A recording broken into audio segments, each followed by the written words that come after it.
कानून व्यवस्था नाम की कोई चीज़ नहीं है। सरकार नहीं, सर्कस चल रहा है। डिसीजन कोई ले नहीं रहे हैं। योजना कोई है नहीं। बजट का इम्प्लीमेंटेशन है नहीं। किसान परेशान है, नौजवान परेशान है और केवल मुख्यमंत्री जी भाषण देने में व्यस्त हैं। 2-4 दिन से 7 दिन से निकलते हैं और भाषण दे देते हैं। और अब तो हद ही हो गई। जो चीज़ लोकसभा चुनाव के समय कह रहे थे कि ये संविधान बदलना चाहते हैं, तो अब तो खुल करके आरएसएस के हंस बोले ने बोल दिया कि हम तो बिल्कुल ये जो धर्मनिरपेक्षता और समानता, ये सब चीज़ें हम हटाएंगे।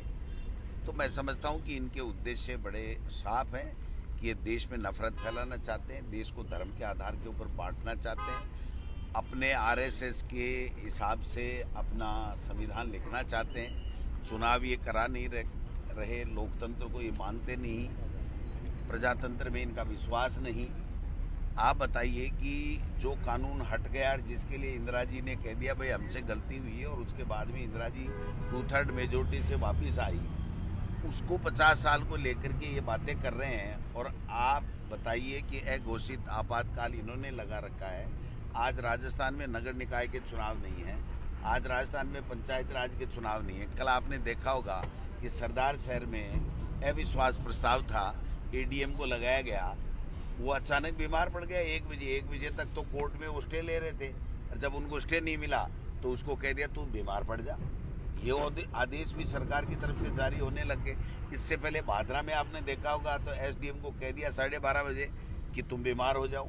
इसी तरीके से गंगानगर में जिला प्रमुख का चुनाव है, वो नहीं करवा रहे हैं। 4 मेंबर हैं 40 में से, उन 4 बीजेपी में से एक को दे रखा है। और वो जब मदन दिलावर जी जाते हैं तो वो जिला प्रमुख कहती है मेरी तो ग्राम सेवक ही नहीं सुनता, सीईओ नहीं सुनता, तो कैसे सुनेंगे आप बताइए। भरतपुर में 1.5 साल से चुनाव नहीं करा रहे, तो लोकतंत्र प्रजातंत्र में इनका विश्वास नहीं है। ये केवल इवेंट मैनेजमेंट करते हैं और देश में नफरत फैला करके संसाधनों का दुरुपयोग करके ये सरकारें चला रहे हैं। मैं समझता हूँ कि ये राजस्थान की जनता इनकी सच्चाई जान चुकी है, हिंदुस्तान की जनता इनकी सच्चाई जान चुकी है और आने वाले समय में इनको सत्ता से बाहर करेगी। लग रहा है कि मंत्री ये इनके बड़े बड़े जो है इनका नंबर नहीं आ जाए, क्योंकि ये तो सारे दोनों हाथों से लूट रहे हैं। ब्यूरोक्रेसी तो इतनी हावी हो गई है कि उनको किसी की परवाह ही नहीं है। कल आपने देखा होगा कि वहाँ पर जोधपुर में अशोक गहलोत जी ने कहा था, एक 3 बार का मुख्यमंत्री कोई बात सोच के कह रहा होगा, उसके बाद पुख्ता जानकारी होगी कि एक विधायक कह रहा है कि एक अधिकारी कह रहा है तुम्हारे मेरे तो मैं जो चलाऊंगा वैसे ही चलाऊंगा, तुमको मेरा चेंज कराना हो तो मेरा ट्रांसफर करा दो। तो ये कुछ छोटी बात नहीं है। अगर एक विधायक को कल परसों उसके दूसरे ही दिन एक वीडियो आ गया कि एक विधायक कह रहा है कि आपने हमारी सरकार की जो है वो आप मिट्टी पलीत करवा रहे हो। उससे पहले भी आपने देखा होगा किरोड़ी जी लगे ही हुए हैं अपनी सरकार की गोभी खोदने में, तो सारा काम हो ही रहा है। अगर मान लीजिए किरोड़ी जी जैसा कह रहे हैं ये नकली खाद बीज है, तो ये नकली खाद बीज से कितने लोगों का, कितने किसानों का जीवन बर्बाद हो गया, कितने किसान लूटे गए, इसकी भी तो जिम्मेदारी तय होनी चाहिए ना। छापे डालने से क्या होगा?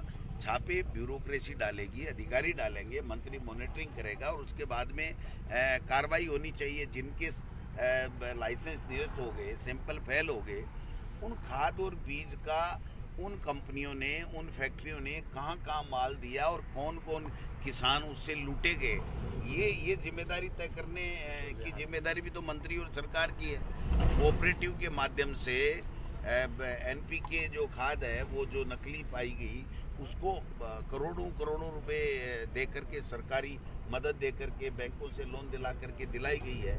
तो आप बताइए वो कहीं न कहीं तो पहुंची होगी किसानों के पास। ग्राम सहकारी समिति हो, चाहे क्रय विक्रय सहकारी समिति, उसके माध्यम से किसानों के पहुंची।